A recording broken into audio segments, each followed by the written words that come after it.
होलिका की आग में छिपा सबसे बड़ा रहस्य, सत्य की अद्भुत विजय। नमस्कार दोस्तों, क्या आपने कभी सोचा है कि एक छोटी सी अग्नि की लौ कैसे एक साम्राज्य के घमंड को राख में बदल सकती है? फाल्गुन की उस रहस्यमयी रात में, जब आसमान लालिमा से भर उठा था और हवाओं में परिवर्तन की आहट थी, एक ऐसी घटना घटने वाली थी जिसने सत्य और भक्ति की शक्ति को पूरे संसार के सामने प्रकट कर दिया। एक ओर था अहंकार में डूबा अत्याचारी राजा, और दूसरी ओर एक नन्हा बालक जिसकी ताकत केवल उसका अटूट विश्वास था। आइए उसी अद्भुत और प्रेरणादायक कथा की शुरुआत करते हैं, जिसने इतिहास को हमेशा के लिए बदल दिया। बहुत समय पहले दैत्यों का पराक्रमी राजा हिरण्यकश्यप अपने साम्राज्य पर अपार गर्व करता था। उसने कठोर तपस्या कर ऐसा वरदान प्राप्त कर लिया था कि न वह किसी मनुष्य से मरेगा, न किसी पशु से, न दिन में न रात में, न घर के भीतर न बाहर, न धरती पर न आकाश में। और इस वरदान ने उसके भीतर ऐसा अहंकार भर दिया कि वह स्वयं को ही ईश्वर समझने लगा। उसकी आज्ञा थी कि पूरे राज्य में केवल उसी का नाम लिया जाए, मंदिरों में उसकी मूर्तियां स्थापित हों और कोई भी देवताओं की आराधना न करे। किंतु उसी महल में उसका पुत्र प्रहलाद जन्मा, जो जन्म से ही विष्णु भक्त था। बाल्यकाल से ही उसकी जिह्वा पर नारायण का नाम बस गया था। जब वो छोटा था तब उसकी माता उसे लोरी सुनाती, पर वह लोरी के बीच भी भगवान का नाम जपता रहता।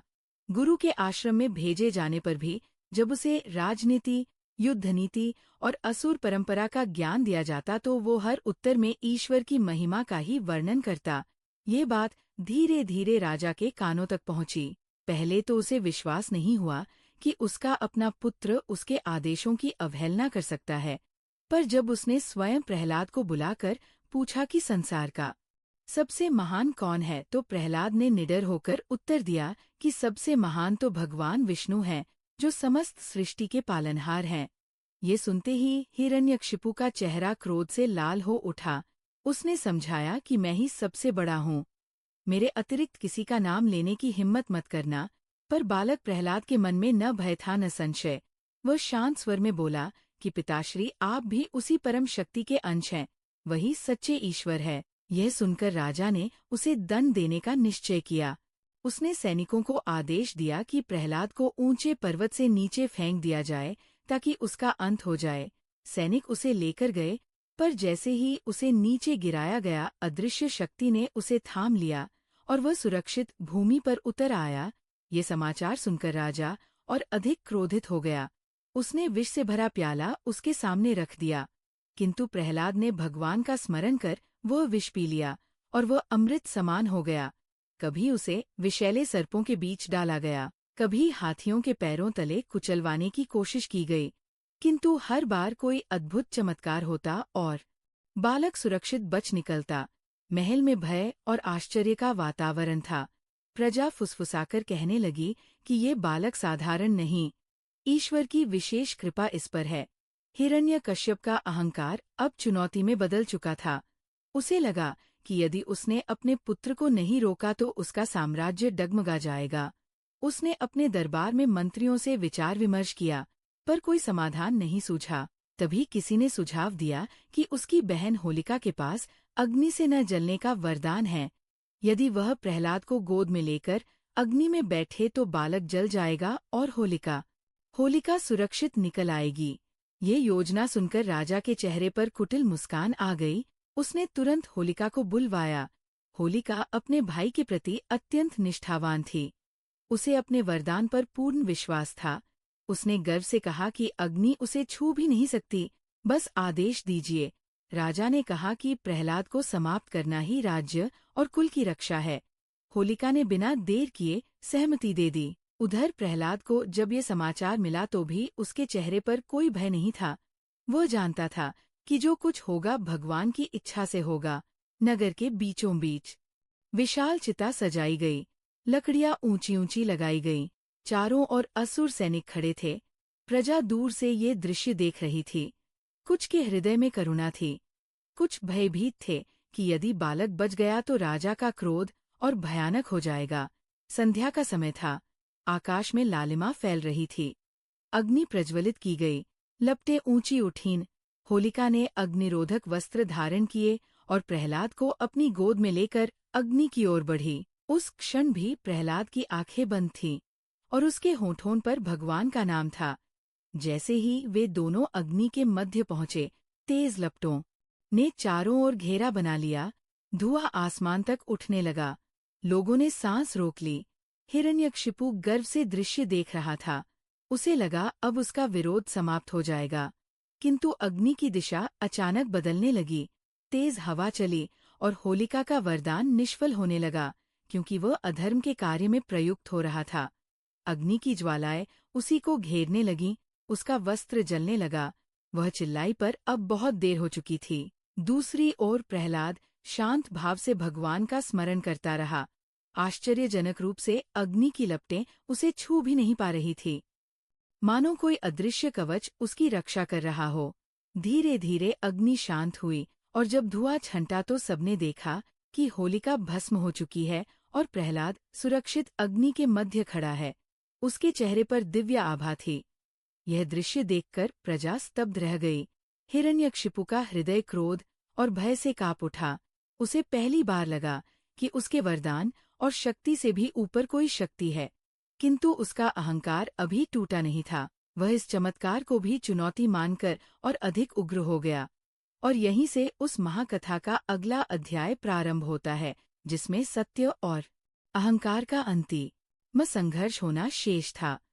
होलिका के भस्म हो जाने और प्रहलाद के सुरक्षित अग्नि से बाहर निकल आने के बाद पूरा नगर भय, आश्चर्य और फुसफुसाहटों से भर गया। जिन लोगों ने अपनी आंखों से वह दृश्य देखा था, वे समझ चुके थे कि ये साधारण घटना नहीं थी। अग्नि जो सब कुछ जला देती है, वह उस बालक को छू भी न सकी। पर हिरण्यकशिपु के हृदय में उठ रहा तूफान किसी को दिखाई नहीं दे रहा था। उसका अभिमान आहत हो चुका था। उसे लगा कि यदि वह अब भी झुक गया तो उसका साम्राज्य, उसकी प्रतिष्ठा और उसका आतंक सब समाप्त हो जाएगा। इसलिए उसने अपने क्रोध को और प्रचंड बना लिया। उसने दरबार में घोषणा की कि ये सब छल है। कोई मायावी शक्ति प्रहलाद का साथ दे रही है और वह उस शक्ति को भी नष्ट कर देगा। उसी क्षण उसने प्रहलाद को पुनः अपने सामने बुलवाया। सैनिकों ने बालक को दरबार में लाकर खड़ा कर दिया। वहां उपस्थित असुर मंत्री, योद्धा और गुरुजन सब ये देखने को उत्सुक थे कि अब क्या होगा। हिरण्यकशिपु ने प्रहलाद से कठोर स्वर में पूछा कि तुझे अग्नि ने क्यों नहीं जलाया? किसके बल पर तू बार बार मृत्यु से बच जाता है? प्रहलाद ने शांत और स्थिर स्वर में उत्तर दिया कि ये सब प्रभु की कृपा है। वे ही सबके रक्षक हैं। वे ही अग्नि में शीतलता और विष में अमृत भर देते हैं। उनका नाम ही मेरा कवच है। ये सुनते ही राजा का क्रोध और बढ़ गया। उसने सिंहासन से उठकर तलवार खींच ली और बोला कि यदि तेरा विष्णु सर्वत्र है तो क्या वह इस स्तंभ में भी है? दरबार के मध्य खड़े विशाल पत्थर के स्तंभ की ओर इशारा करते हुए उसने व्यंग्य किया। प्रहलाद ने बिना झिझक कहा कि हाँ, प्रभु हर कण में है, इस स्तंभ में भी, वायु में भी, आपके भीतर भी। ये उत्तर सुनकर दरबार में सन्नाटा छा गया। हिरण्यकश्यप ने क्रोध में आकर अपनी गदा से उस स्तंभ पर प्रहार किया। प्रहार इतना प्रचंड था कि महल की दीवारें कांप उठीं। उसी क्षण स्तंभ के भीतर से भयंकर गर्जना सुनाई दी। वह गर्जना ऐसी थी मानो आकाश फट गया हो। धरती हिलने लगी और अगले ही पल उस स्तंभ को चीरते हुए एक अद्भुत रूप प्रकट हुआ। वो न पूर्ण मनुष्य था न पूर्ण पशु। उसका मुख सिंह का था और शरीर मनुष्य का। उसकी आंखों में अग्नि की ज्वाला थी। यह थे भगवान के नरसिंह अवतार, जिनका स्वरूप देखकर समस्त असुर भयभीत हो उठे। हिरण्यकश्यप क्षण भर के लिए स्तब्ध रह गया, पर उसके अहंकार ने उसे पीछे हटने नहीं दिया। उसने अपने अस्त्र शस्त्र उठाए और उस अद्भुत रूप पर आक्रमण कर दिया। परंतु नरसिंह की गति वज्र समान थी। उन्होंने हिरण्यकश्यप को पकड़ लिया और महल के द्वार की दहली पर ले आए। वो न भीतर था न बाहर। समय संध्या का था, न दिन न रात।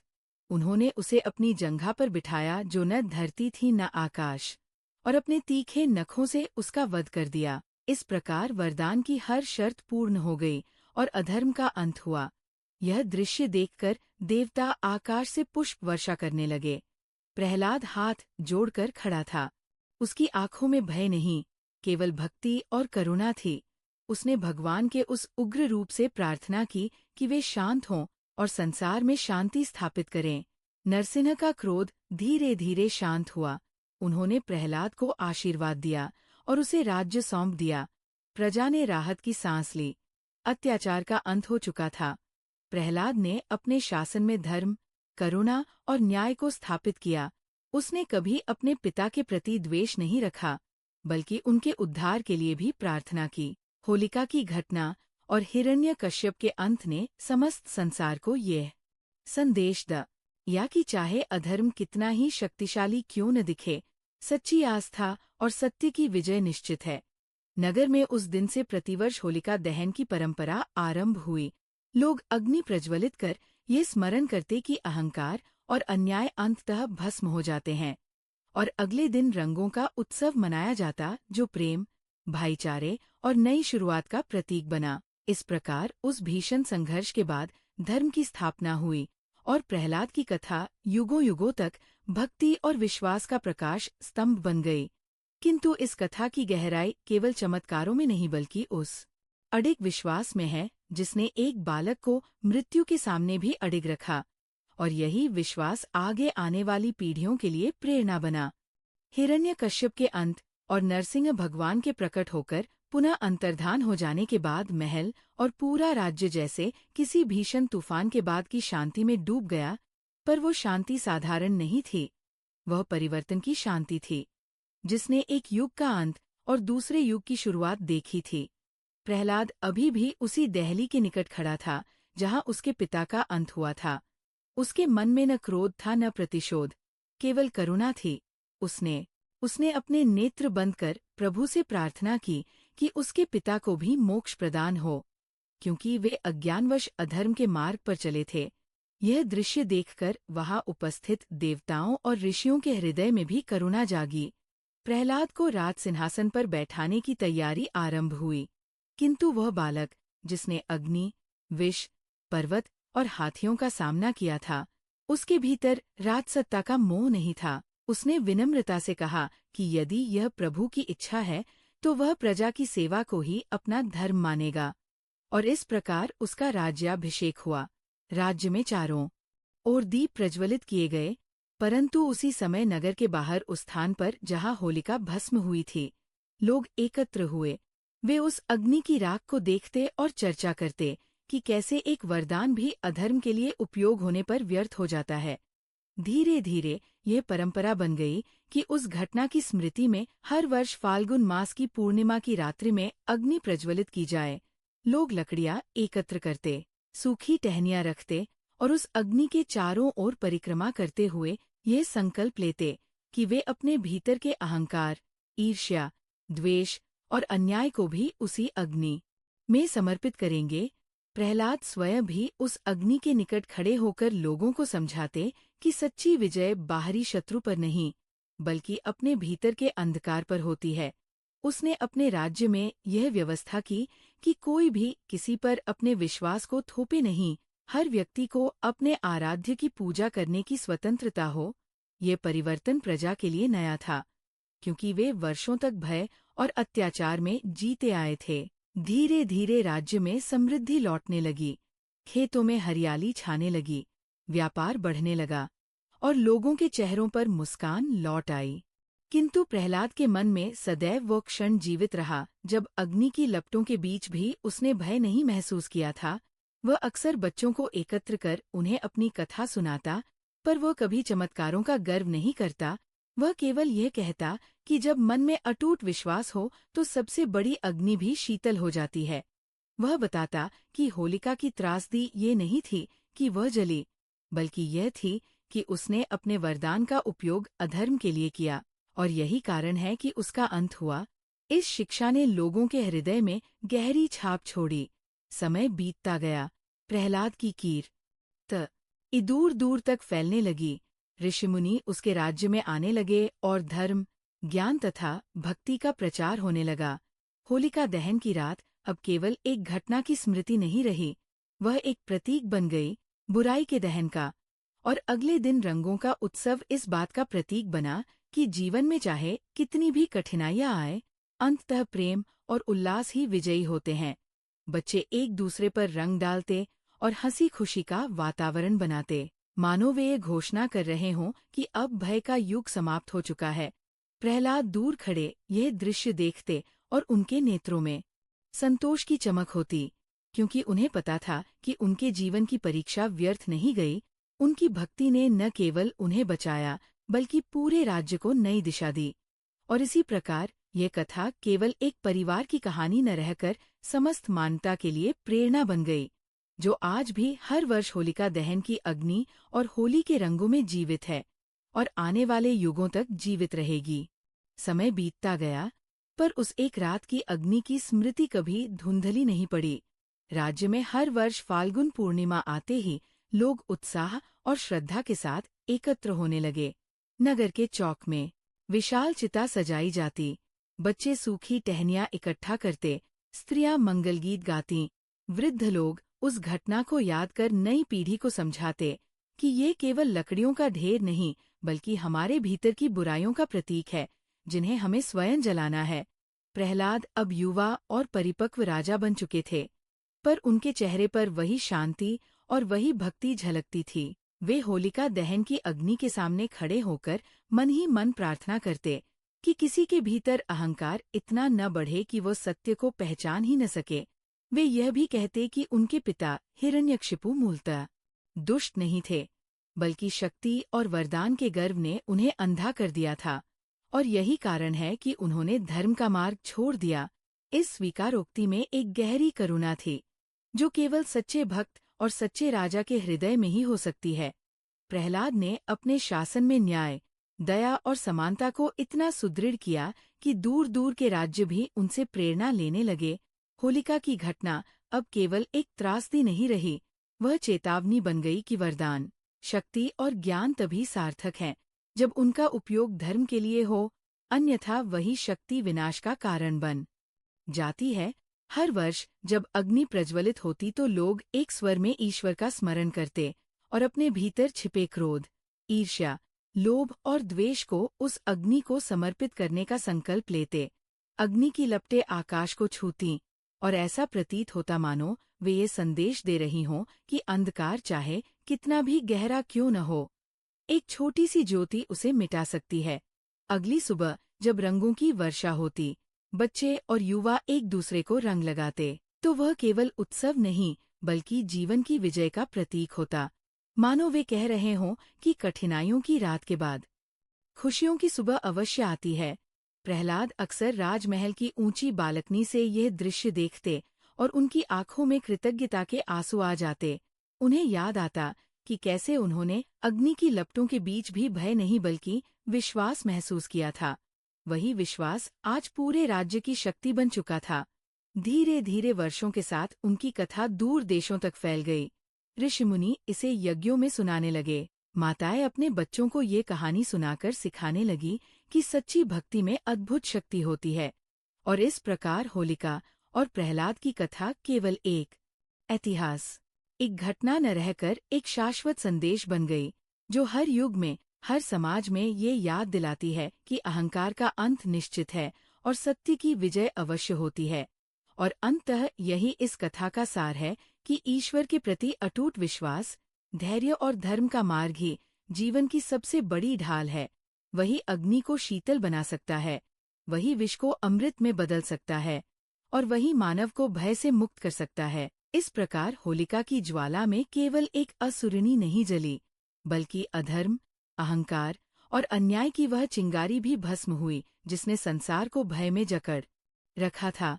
और उसी राख से जन्मा विश्वास आज भी हर वर्ष होलिका दहन की अग्नि में प्रज्वलित होता है, लोगों को ये स्मरण कराता हुआ कि सच्ची भक्ति और सत्य की ज्योति कभी बुझती नहीं, वह युगों युगों तक मानवता का मार्ग आलोकित करती रहती है। ये कथा हमें सिखाती है कि सच्ची भक्ति, अटूट विश्वास और धर्म का मार्ग कभी व्यर्थ नहीं जाता। अहंकार, अत्याचार और अधर्म चाहे कितने भी शक्तिशाली क्यों न दिखें, अंततः सत्य की ही विजय होती है। प्रहलाद की अडिग श्रद्धा बताती है कि कठिन से कठिन परिस्थिति में भी यदि मन में विश्वास हो तो ईश्वर स्वयं रक्षा करते हैं।